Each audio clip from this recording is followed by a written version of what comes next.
olwale nswetu gyokoma point eyindi era enkulu rent okusasulwa one landlord waidembe okusaba rent o aswika mu mwezi omulala nga taswika esatu waliwo abantu abalina omuze akona kakuba ati anze mnange myezi mukaaga yalemesa abantu myezi emeka esatu mulala ebiri esatu taswikawo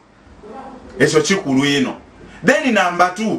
waliwo ba landlord abalina omuze ogw'okwongeza rent buli wayendera. Landlord eiteeka lino tirigana landlord kuongeza rent buli wayendera yayongeza 50% from tateekwa kuongeza kiswika 10%. balangi ejidinda city kati iwe wopangisa emitwalo 2 landlord taikirizibwa kuongeza sente diswika mitwalo 2 mu mwaka. Muti January ono tino wo kuongeza rent gwe tuli kuogerera omuntu aidabida ati abeno je muli ati aya buti sano tulijja ku mitwalo 3 ata yenda mvuira ayi nga nali kuogera ati ni landlord mutabane wa landlord